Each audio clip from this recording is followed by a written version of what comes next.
मनोज की कई बार काम से सिलसिले में इधर उधर जाना पड़ता है। मनोज एक प्राइवेट कंपनी में सेल्समैन का काम करता है, इसीलिए उसे हमेशा ही काम के सिलसिले में कहीं दूर जाना पड़ता है। एक बार कंपनी में काम की बहुत तेजी चल रही थी, इसीलिए मनोज को दिन रात काम करना पड़ रहा था। इसीलिए वह एक बार अपनी गाड़ी से अपने गांव से करीब 150 किलोमीटर दूर जाना था।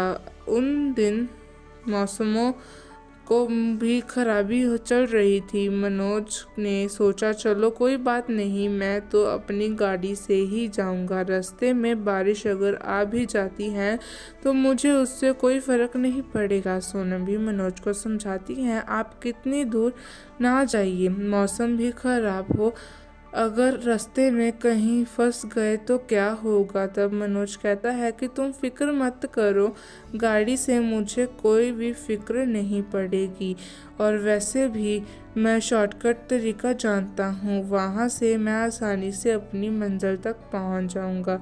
यह कहकर मनोज सोनम से विदा लेता है और अपनी गाड़ी में बैठकर अपनी मंजिल की तरफ बढ़ने लगता है। मनोज रास्ते में जाकर रख जाता है। तभी मनोज सोचता है कि क्यों ना मैं शॉर्टकट तरीका अपना ही लूँ, मैं जल्दी ही पहुँच जाऊँगा। तभी मनोज अपनी गाड़ी को एक गांव के अंदर ले जाता है और वह वहाँ से आगे बढ़ना शुरू हो जाता है। गांव में रास्ता भले ही थोड़ा सा कच्चा होता है, लेकिन मनोज अपनी मंजिल की तरफ तेजी से बढ़ना शुरू हो जाता है। जैसे जैसे मनोज आगे बढ़ता है, गांव का रास्ता खराब होना शुरू हो जाता है। वहाँ रास्ते में बारिश हुई थी, इसीलिए रास्ता कीचड़ में ही भरा हुआ था, लेकिन मनोज अपनी गाड़ी को तेज करके उस कीचड़ से अपनी गाड़ी को बहुत आसानी से बाहर निकाल लेता है। जैसे जैसे मनोज आगे बढ़ता है, वैसे वैसे रास्ता सुनसान और जंगली रास्ता शुरू हो जाता है। मनोज को कहीं दूर दूर कोई घर भी नहीं दिखाई दे रहा था। मनोज को उस रास्ते में अंधेरा हो जाता है, आगे रास्ता कीचड़ से भरा होता है। मनोज जैसे तैसे गाड़ी खींच रहा होता है, लेकिन शायद उस दिन मनोज की किस्मत कुछ ज़्यादा ही खराब थी। उसकी गाड़ी आगे जाकर कीचड़ में फंस जाती है। मनोज अपने आप को कोसना शुरू कर देता है कि मैं कितना मूर्ख था जो इस रास्ते से आ गया। शॉर्टकट अपनाने के चक्कर में मैं खुद इस रास्ते का फंस गया। अच्छा होता कि हाईवे से जाता, बेशक टाइम लगता, लेकिन मुझे कोई परेशानी तो नहीं आती। मनोज फिर गाड़ी से उतरता है और इस गाड़ी को धक्का लगाना शुरू कर देता है। मनोज के सारे कपड़े खराब हो जाते हैं, लेकिन वह बहुत मुश्किल से गाड़ी को खींचता है। लेकिन अकेला वह कितनी दूर तक गाड़ी को ले जाता। आखिरकार वह हार मान लेता है। अंधेरा भी घना हो जाता है और दूर दूर तक मनोज को कोई भी घर दिखाई नहीं देता। मनोज चुपचाप जाकर पेड़ के पास बैठ जाता है और अपने आप को कोसता रहता है। फिर मनोज की नज़र एक दूर जगह रही लालटेन पर जाती है। मनोज उस लालटेन को देखकर खुश हो जाता है और सोचता है कि शायद उस घर में कोई रहता होगा, मैं वहां जाकर उनकी मदद मांग लेता हूँ।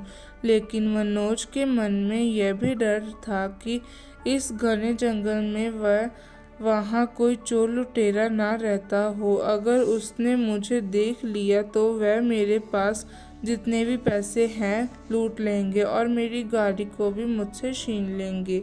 मनोज अपने आप को पूछता है कि मैं अब करूँ भी तो क्या करूँ, मदद मांगूँ जाकर या नहीं। फिर मनोज हिम्मत जुटाता है और उस घर की ओर बढ़ने लगता है। वहाँ मनोज को बच्चों के रोने की आवाज़ आ रही होती है। फिर मनोज सोचता है कि उस घर में बच्चे हैं तो मुझे डरने की ज़रूरत नहीं, वह किसी परिवार का घर होगा, वह लुटेरों का घर नहीं है। फिर मनोज जाकर दरवाज़ा खटखटाता है और अंदर से एक औरत बाहर निकलती है और कहती है कि क्या बात है बाबूजी, आप इतनी रात को यहाँ पर क्या कर रहे हैं? अंधेरा बहुत है। मनोज को उस औरत का चेहरा सही से नज़र नहीं आता। फिर मनोज कहता है कि देखो मोहतरमा, मैं यहाँ पर अपनी गाड़ी से गुजर रहा था, लेकिन रास्ते में मैं कीचड़ में फंस गया। मेरी गाड़ी यहाँ फंस गई है। दूर दूर तक कुछ भी नहीं दिखाई दे रहा। तब वह औरत कहती है कि थोड़ी थोड़ी नज़र आ रही है। उस औरत का नाम राधा होता है। राधा कहती है कि आप बताइए कि मैं आपकी कैसे मदद कर सकती हूँ। तब मनोज कहता है कि अगर आपको घर में कोई मर्द है तो उसे मेरे साथ भेज दीजिए। गाड़ी जैसे ही कीचड़ से निकल जाएगी मैं अपनी गाड़ी में बैठकर बाहर निकल जाऊंगा। तब राधा कहती है कि मेरे पति को खाने का इंतजाम करने के लिए बाहर गए हैं, उनको शायद टाइम लग जाएगा। तब आप अंदर आ जाएं और कुछ देर आराम कर लीजिए। मनोज सोचता है कि अब मैं कुछ कर भी नहीं सकता, इससे अच्छा मैं थोड़ी देर आराम कर लेता हूँ। जब उसका पति आ जाएगा तब मैं गाड़ी बाहर निकाल लूँगा और यहाँ से चले जाऊँगा। तब राधा मनोज के लिए गर्मा गर्म चाय बनाकर लाती है। राधा के 2 बच्चे होते हैं, एक बच्चे की उम्र 3 साल और एक बच्चे की उम्र सिर्फ 5 महीने की होती है। छोटा बच्चा जोर जोर से रो रहा होता है, शायद बच्चे को बहुत भूख लग रही होती है। तब राधा मनोज को कहती है कि मैं आपके लिए आग जला देती हूँ। अपने कपड़े और बूट दोनों गंदे हो गए हैं, आप इसको धोकर आग के सामने बैठ जाइए और यह सूख जाएंगे। मनोज अपनी पैंट को नीचे से धो लेता है और अपने वोट को धोकर आग के सामने बैठ जाता है। मनोज राधा से पूछता है कि आपके पति कब तक आएंगे? तब राधा कहती है कि बस आने ही वाले हैं, थोड़ी देर और। कुछ समय बीत जाने के बाद राधा के पति राजू घर पर आ जाते हैं। मनोज जब राजू को देखता है तो कहता है कि मेरी गाड़ी जहाँ फंस गई है, इसीलिए मैं आपके घर में मदद मांगने के लिए आ गया था। तब राजू कहता है कि कोई बात नहीं भाई साहब, आप बैठो, मैं आपकी मदद करूँगा। पहले आप कुछ खा लीजिए, फिर देखते हैं कि क्या हो सकता है।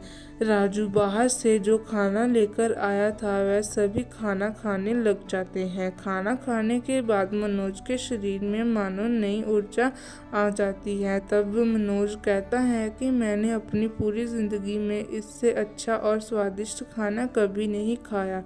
फिर मनोज राजू को कहता है कि अब आप मेरी मदद कीजिए, आप मेरी गाड़ी को धक्का लगा दीजिए, मैं यहाँ से चला जाऊँगा। तब राजू कहता है कि आगे रास्ता और भी ज़्यादा ख़राब है, आगे आपको और भी ज़्यादा कीचड़ मिलेगा, यहाँ से तो मैं आपको बाहर निकाल दूँगा, लेकिन अगर आप आगे कहीं और फंस गए तो किधर जाएंगे? इससे अच्छा है कि आज रात यहाँ पर ही हमारे रुक जाइए। मनोज को राजू की बात सही लगती है। अगर मैं आगे नहीं फंस गया तो मैं क्या करूँगा? मुझे कहीं मदद भी नहीं मिलेगी। ऊपर से अंधेरा और भी ज़्यादा गहरा हो रहा है। मनोज राजू की बात मानता है और वह रात गुजारने का फैसला कर लेता है। रात को मनोज और राजू बातें करते हैं और मनोज राजू से पूछता है कि आप इस गहरे जंगल में क्या अकेले रहते हैं, आपका गुजारा कैसे होता है? तब राजू कहता है कि नहीं नहीं, इस जंगल में और भी बहुत सारे मकान हैं, लेकिन सभी मकान दूर दूर बने हुए हैं। हम अपना गुजारा खुद ही करते हैं, हम खुद ही खाना ढूंढते हैं और थोड़ी बहुत फसलें भी उगा लेते हैं, जिससे हमारा गुजारा हो जाता है। तब मनोज कहता है कि आपने मेरी इतनी मदद की, मुझे रात को ठहरने के लिए अपने घर में जगह दी, आपका मैं ये एहसान कभी नहीं चुका सकता हूँ। बस ये थोड़े से पैसे हैं, आपके काम आ जाएंगे। ये कहकर मनोज उन पैसों को राजू के हाथ में थमा देता है। मनोज राधा से भी कहता है कि अपने रात को बहुत अच्छा खाना बनाया था, मैंने ज़िंदगी में कभी भी इतना अच्छा खाना पहले नहीं खाया।